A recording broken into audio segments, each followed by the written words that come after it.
Hello dear students. So in the last class we have seen that a set is said to be countable if there is a one-to-one correspondence from that set to set of all positive integers, which we will denote by j. So if there is a function f from a set to j which is both one-to-one and onto, then we can say that the set is countable. Now countable sets, we have also another name for it. They are also called denumerable sets or innumerable sets.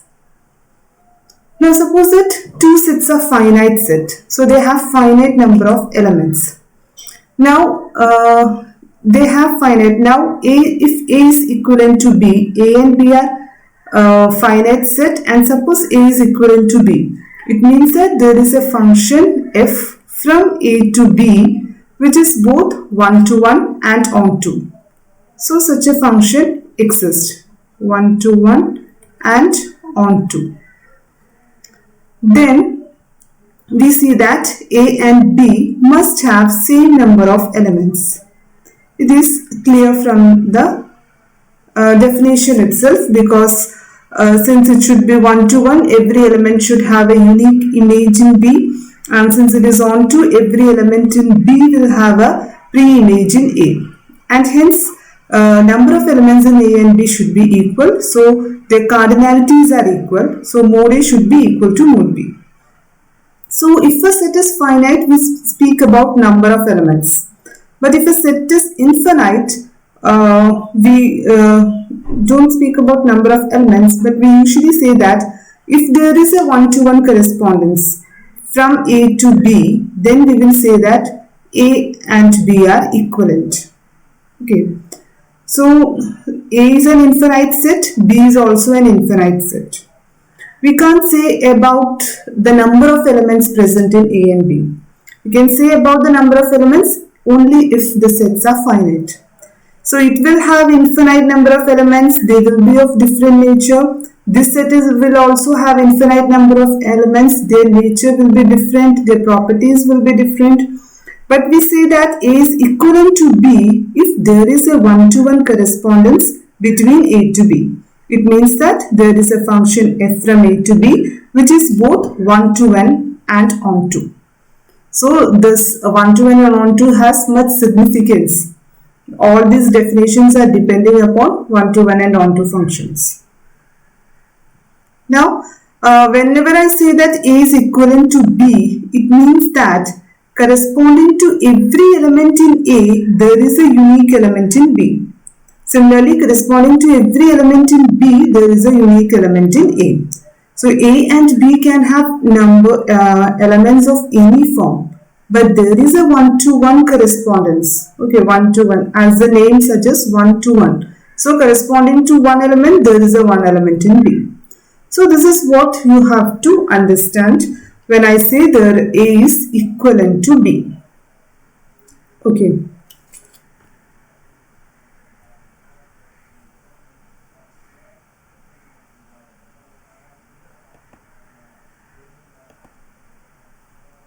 Now we will see an example.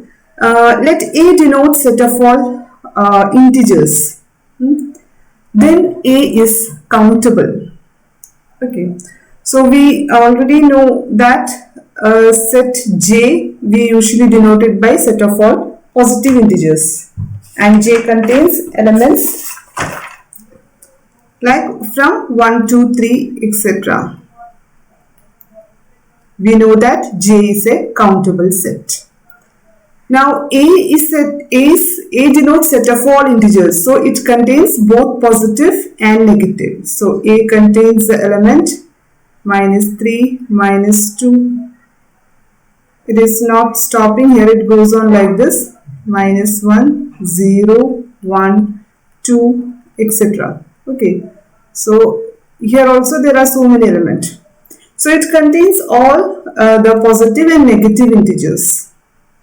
Then we have to show that A is a countable set. This set is countable. This is what we have to show. So by the definition, how can we show that a set is countable? By the definition, A is countable if and only if we can define a function from set of all positive integers j to a, such that the function should be a one-to-one function and it should be onto.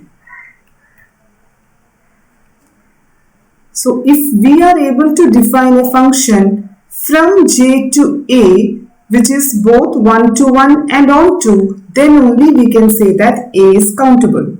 So from now onwards, it should be you should be thorough with this concept that whenever we have to say, we will say that a set is countable, it means that there should be a function from j to that set such that the function is one-to-one and onto. So here you see the sets are different. In j, we are saying that j is equivalent to a. So just look at this j. J contains only positive integers, but a contains set of 4 integers. It has this positive integers plus 0 plus some negative integers. So you may think that this set is bigger, isn't it? But because it also contains j, but also there are some elements, extra elements are there. But the fact is that j is equivalent to a. Now whenever we say that j is equivalent to a, it means that corresponding to every element in j, there is an element in a. Similarly, corresponding to every element in a, there is an element in j. So there is a one-to-one correspondence between j and a. Now that we can show very easily, because you see that the elements of j are 1, 2, 3, 4, 5, 6, 7, 8, 9, 10, like this. Okay. And the elements of a are, because I start from here, so it is minus 4, minus 3.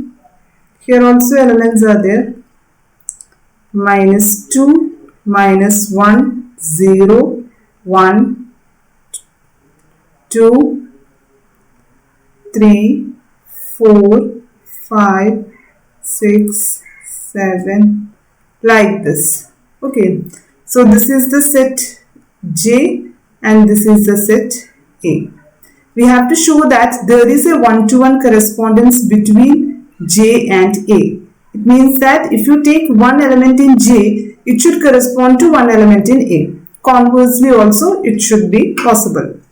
So, looking at this, you may get an idea that if you take the even numbers, so the even numbers 2, 4, 6, 8.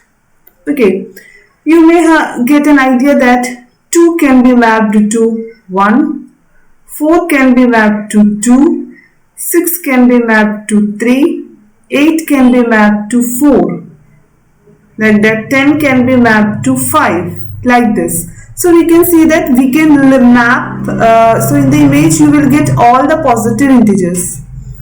How it happens? We can define a function like this. Okay, all the even numbers are mapped to 1, 2, 3, 4, 5, 6, 7, like that. So how we can define? We can define the mapping as f of n to be n by 2 if n is even. Okay, so if n is even, f of 2 is 1, f of 4 is 2, f of 6 is 3, f of 8 is 4, okay, f of 10 is 5. So we can see that all the even numbers, okay, corresponds to 1, 2, 3, 4, 5, 6, 7, etc. So you will get all the positive integers like that. So again, what is remaining is, here we have the odd numbers and here we have the negative numbers together with 0. Now how can we map this? So we have to map 1 to 0. Okay, we can map 3 to minus 1, 5 to minus 2, 7 to minus 3. So like this we can define a map. So what should be the function? So suppose I can write f of n to be,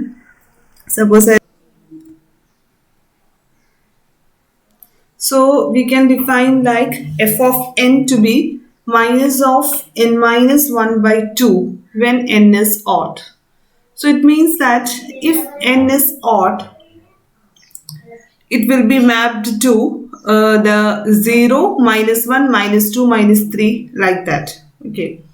So if I define f of n to be n minus 1 by 2, then when n is odd, it will map to 1, 2, 3, etc. So I have written minus here. So we need the mapping to map to the negative integers.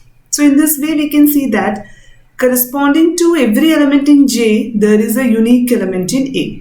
Okay, so if you take a even number, it is mapped to positive integer.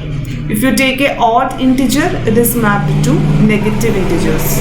Also, 1 is mapped to 0.